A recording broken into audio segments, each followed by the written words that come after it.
I'm just going to get into bad blood right away, guys, because it was an interesting evening. I think I was more excited about the beginning and everything that happened afterward than some of the stuff that happened in the middle. But we're going to break this one down for you first. And leading off was the match of the night.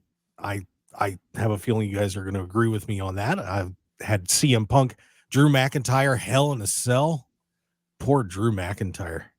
Oh, man. He's not in good shape today. Got a little metal in the head. But CM Punk knocks him off in a really good match last night. Phil, I'll start with you. Your thoughts on the CM Punk Drew McIntyre match, man. They beat each other up pretty hard. So this was the only match I actually watched of the pay-per-view because I was at another event last night. So I tried to catch up this morning because I saw a lot more on social media that I'm sure we'll get to in a moment.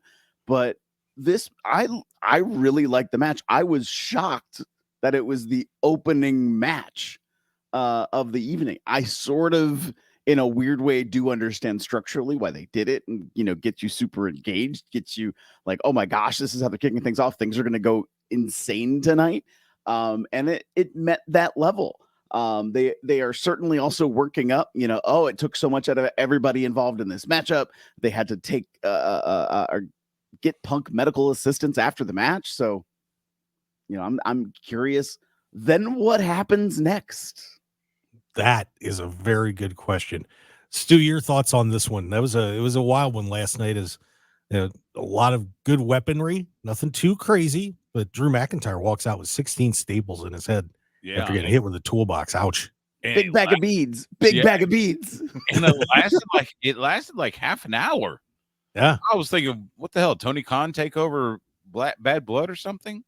It was what you expected, and yes, I pray to God this is the blow off, and I hope that they send Drew and Punk in different directions now, because they got this thing, this whole rivalry. It's been what, a year? Just about. So yeah, it's time for them to do something different. So it did what it was supposed to do, and it made sense. If you had seen the reports from like Sean Ross Sapp and those, it kind of made sense, especially once you go through the rest of the show and then what happened at the end. Made sense for this one to be the first match, and like you said, just get the crowd ramped up and ready to go.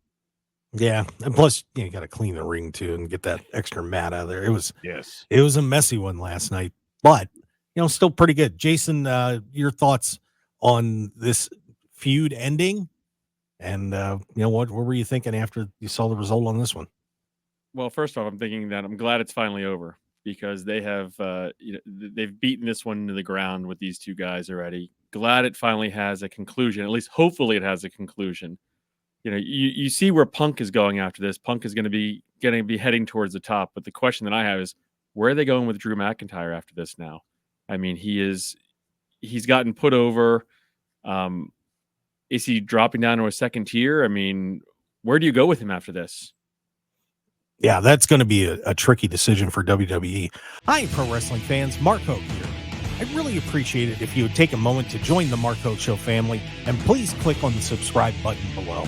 Also, please stick around and check out the incredible sponsor of this video. Thanks for joining us, and we'll see you again on the Mark Hoke Show YouTube channel.